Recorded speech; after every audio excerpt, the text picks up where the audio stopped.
Okay, conductor અને ડ્રાઈવરની નોકરી એટલે એક વસ્તુ નક્કી છે કે સરકારી બસ હાંકવાની છે ને સરકારી બસમાં બેસવાનું છે. ઓકે, બસ કોઈ દી ઊભી ન રહે, એ હંમેશા ચાલતી રહેતી હોય. એટલે એક તો જેને હરવા ફરવાની મજા આવતી હોય, ઓકે, જેને હરવું ફરવું ગમતું હોય, ઓકે, એના માટે આ સારામાં સારી નોકરી છે. પણ માની લો કે જેને બસમાં બેસે વોમિટિંગ ચાલુ થાય, ઉલટીઓ થઈ જાય, તો એને ન કરાય, કેમ કે નક્કી ઉલટી કરી મરી જાય. એટલે એક તો જેને હરવું ફરવું ગમતું હોય, બીજું કે આમાં તમારે હંમેશા હરતું ફરતું રહેવું પડે. તો કે બહેનોને તો હાલો દિવસે નોકરી મળે છે, ભાઈઓને દિવસ અને રાત ગમે સમય હોઈ શકે છે, ડ્યુટીનો કોઈ પણ ટાઈમ હોઈ શકે છે. એટલે એક તો સમય મર્યાદાને ધ્યાનમાં લેવાની થતી નથી. બીજું કે ક્યારેક રાત્રિ હોલ્ટ કરવાનો થાય તો જે જગ્યાએ આપણે રોકાવાનું હોય ત્યાં પોતાની રીતે વ્યવસ્થા કરવી પડે, તો એ પણ તમારે ગોઠવવું પડે. એટલે આ બધી પરિસ્થિતિમાં તમને એવું લાગે કે ના આપણે 25-26 હજાર રૂપિયા આવતા હોય તો નાનું મોટું કાંઈ પણ કરવાનું થશે, સહન કરી શકશું, ઓકે, તો તૈયારી કરાય. બીજું કે માની લો કે તમે પોલીસ કોન્સ્ટેબલની તૈયારી કરતા હો કે અન્ય કોઈ પરીક્ષાની તૈયારી કરતા હો, તમને એવું થાય કે મારે મારા ફિલ્ડ સાથે જકડાયેલું રહેવું છે,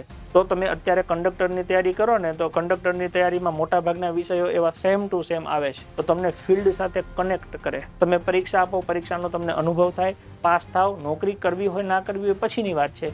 એક વખત તૈયારી કરીને અનુભવ તમે લઈ શકો છો, તો એના માટે પણ કામ આવે. જેને નોકરી લેવી જ છે એના માટે તો સુવર્ણ તક છે. 9,000 જેટલી જગ્યાઓ છે ભાઈ, આનાથી મોટું બીજું શું હોઈ શકે છે.